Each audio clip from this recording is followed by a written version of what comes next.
Continuação da leitura do livro The New Map. Esse é o capítulo 8. A leitura está em inglês. Chapter 8. The Rebalancing of Geopolitics. St. Petersburg is so far north that every June, during the white nights, the summer sun barely sets over that what the Czarist times had been Russia's capital, foreshortening darkness to barely a few hours. In modern times, however, it is not only the magic of the white nights, nor the majesty of the city and the charm of its palaces and canals, that pulls people from around the world. During those days, almost 10,000 people are drawn there by the St. Petersburg International Economic Forum, which is held under the sponsorship of the hometown boy who made good, Russian President Vladimir Putin. In 2013, Putin shared the stage with German Chancellor Angela Merkel, and this was when the global impacts of the US shale revolution were just beginning to be recognized. The lack of chemistry between the two leaders was all too evident. The interaction between them was brittle, like easily broken, and cold, and they kept their eyes fixed more on the audience than on each other. When the formal interview was over, questions came from the audience. The first question, about diversifying Russia's economy, reducing its heavy dependence on commodities, was directed to President Putin. In passing, however, the questioner happened to mention shale gas. At that, the Russian president erupted. He launched a broadside warning against possible shale gas development in Eastern Europe, denouncing shale gas as a grave danger, an environmental threat, a despoiler of land and water. The questioner sank back into his seat. Putin reacted so vehemently because shale gas was also becoming a matter of geopolitics. For shale was a challenge for Russia, at the time the world's largest producer of natural gas, as well as the major supplier to Europe. Around the world, it was becoming clear that the unconventional revolution is about more than the flow of oil and gas. It is also about the relative positions of nations. For 4 decades, US energy policy was dominated and its foreign policy hobbled, like to walk with difficulty, by the specter of shortage and vulnerability. Going back to the 1973 oil embargoes, and then the 1979 Iranian Revolution, which toppled the Shah and brought the Ayatollah Khomeini to power, but no longer. The shale revolution affords Washington, observed Thomas Donilon, National Security Advisor to President Obama, a stronger hand in pursuing and implementing its international security goals. Secretary of State Mike Pompeo would subsequently put it differently, that the shale revolution has provided the United States with a flexibility in international affairs that it had not had for decades. For more than a century, energy, its availability, access, and flows has been intertwined with security and geopolitics. As a Brookings Institution study put in the modern era, no other commodity has played such a pivotal role in driving political and economic turmoil. And there is every reason to expect this to continue. The Middle East has been central toward oil. The security of its supply is crucially important to the world economy and a top priority for US foreign policy. At the beginning of the Cold War in 1950s, with Saudi oil exports starting to flow, President Harry Truman extended an explicit American security guarantee to kind IBM Saud. No threats to your kingdom, the president wrote, could occur which would not be a matter of immediate concern to the United States. That commitment at that time aimed at preventing those resources from failing into Soviet hands continued after the Cold War. The current extensive U.S. security engagement with the Arab Gulf countries is represented in a multitude of agreements, arms deals, exchanges, and a series of bases and facilities for air, ground, and sea forces. An important element in the world oil market is spare capacity. This is production capacity, that is, oil wells that are not actually in operation but can be swiftly brought online if prices spike or if a disruption knocks out supply elsewhere. Today, most of the world's spare capacity is in Saudi Arabia, with some of the United Arab Emirates and Kuwait.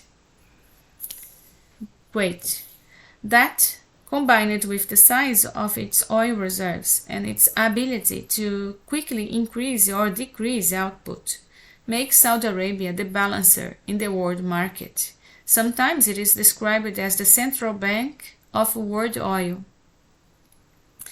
The nature of the U.S. commitment to Persian Gulf security, the scale of the U.S. engagement, and the size of the region resources led to a widespread view that the United States itself was heavily dependent on the Mideast. Yet, in 2008, even before shale oil, imports from the Gulf amounted to less than 20% of the total U.S. oil imports. As already noted, oil sands in the province of Alberta had made Canada the largest supplier of U.S. imports by far. In 2019, only 11% of U.S. imports came from the Persian Gulf. For their part, Gulf producers are focused on Asia as their most important market. The U.S. commitment to the region has endured not because specific barrels of oil are departing Saudi Arabia or Kuwait or the UAE for U.S. refineries, but rather because these resources are central to the overall world economy and critical for America's most important allies and trading partners.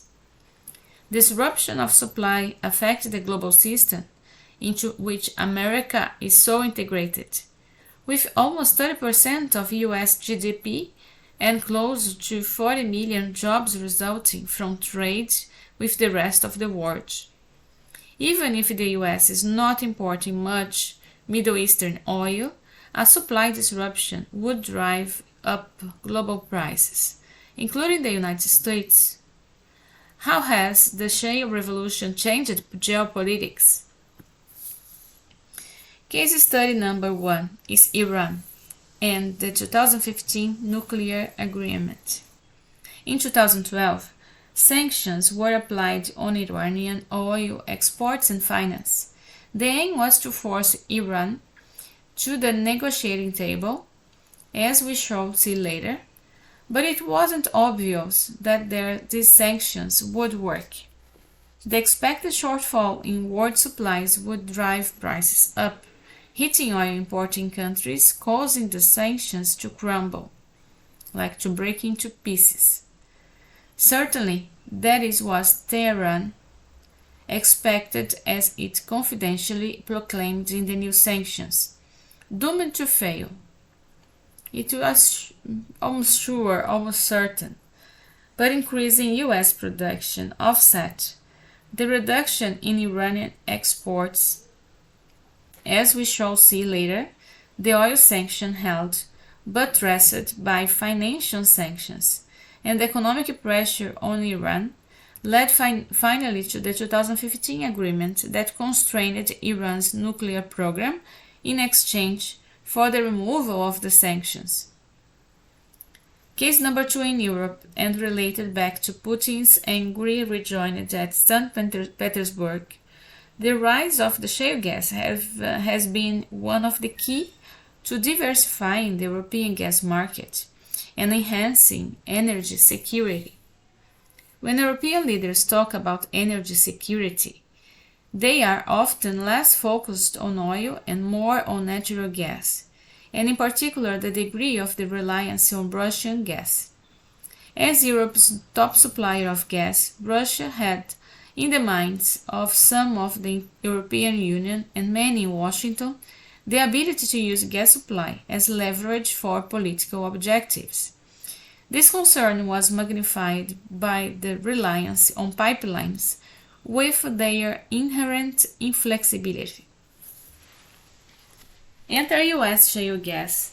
First, it eliminated the need for LNG in the United States, leading exporters to redirect some of their LNG to Europe. Then the export of LNG gas from the United States reinforced the shift towards competition in Europe, with US gas along with other LNG supplies competing head-to-head with Russian gas. European buyers now had multiple options and choices, which meant diversifying of supply, the keystone of energy security. We have had many historical challenges with Russia, said Lithuania's energy minister, but now, as a result of the opening of the country's LNG importing facility, he continued, gas supply has been depoliticized. In March 2016, a supertanker filled with oil left the U.S. Gulf Coast and crossed through the Panama Canal into the Pacific. Its destination was China. The customer was Sinopec, one of China's two major oil companies and one of the world's largest buyer of oil.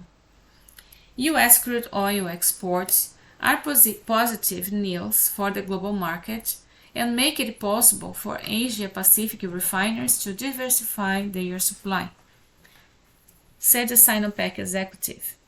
A few months later, another tanker unloaded at Shenzhen, the first shipment of US LNG to China. This voyage demonstrated that the supposed zero-sum life-and-death competition between China and the United States for access to constrained energy, so vividly imagined just a few years earlier, was not going to happen. Global energy supplies are ample, and China and the United States can interact through the global marketplace to mutual benefit. The shale revolution removed at least one major area of contention in US-Chinese relations, creating a new commonality of interests between the nations, trade wars, and contention over the coronavirus permitting. Because of shale, the United States is present in Asia in a new and strategically important way for many countries. It adds to diversification, moderating dependence on the Middle East and the Strait of Hormuz and providing options on LNG. While the United States is only one among several suppliers of oil and LNG to India, this growing trade has brought the two nations closer together and added an important positive new dimension to a relationship that had been more contentious in the past. Japanese companies and the Japanese government are also keen to receive US oil and gas exports. They see the supplies as important to reducing Japan's trade surplus with the United States and as major contributions to global energy security, as Japan imports 99% of its oil and 98% of its natural gas. Prior to the 2011 Fukushima nuclear accident, nuclear power provided 30% of Japan's electricity, and by 2020, not much more than 5% of the country's electricity came from nuclear.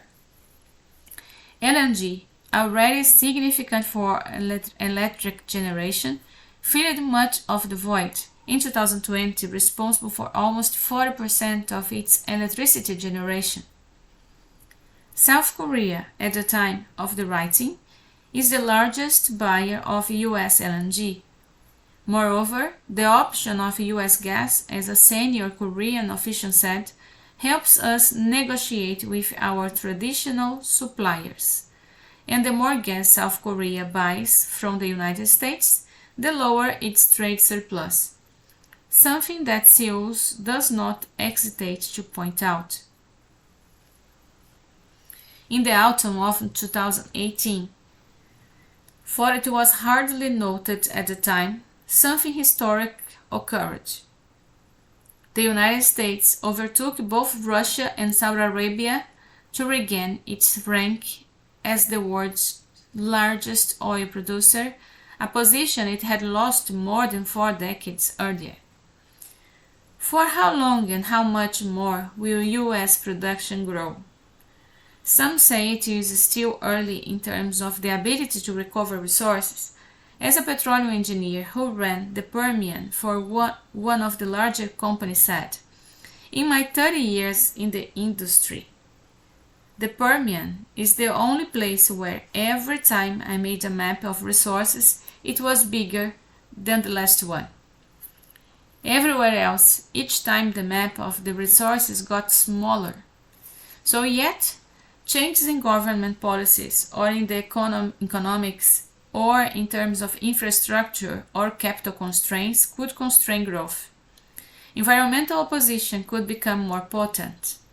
A democratic administration intent on the Green New Deal could throw up regulatory and legal obstacles. Banning fracking has become a refrain among some politicians. Yet, most new wells drilled in the United States have some element of fracking, and such a ban would mean a flood of imported oil, and the negative economic impacts would be felt across the country. Geological constraints that are not currently foreseen could emerge, or, although hardly thought of beforehand, a viral epidemic could shut down demand, drive down prices, and lead to a retreat in drilling. What has happened since drilling of S.H. Griffin No. 4 is extraordinary. The world has never before seen anything like the speed or scale of the growth. It is as if, in the terms of volume, the United States had added in little more than a decade the equivalent of another major oil-producing country. Yet even as U.S. oil output continued to surge, a new challenge had emerged. The shale revolution was in search of a new revolution, this one based not on technological breakthrough, but on its economics. Shale has been described as a manufacturing business. In contrast to traditional wells, the output of shale wells, as noted earlier, falls significantly over the first year or so before leveling out. Thus, companies constantly drill new wells to compensate for the declines in their previous ones. For the independents, it has been all about growth, funded by investors and debt. But then growth was no longer enough. The investors who had previously cheered on the companies as they strove for ever higher productions now soured on them. The companies, improving their efficiency, had cut the costs of a well from perhaps 15 million to 7 million, but that was not enough. Investors wanted money back, and they wanted a return on their investment. When investors looked at the shale companies, it was no longer growth at any cost, but rather growth at what cost? As share prices declined, companies were forced to reset their businesses, get their spending under control, and live within their budgets, and thus deliver returns to investors, either in the form of dividends or share buybacks. The need to reduce costs set the scene for mergers and consolidation. The shale industry has changed in another way. While the independents have scaled back, the majors have stepped up. ConocoPhillips, once a very international company, has shifted back to emphasize North America onshore, and two of the largest majors, ExxonMobil and Chevron, had both partly pivoted back to North America, directing significant investment to the Permian in order to make it a growing part of their global portfolios.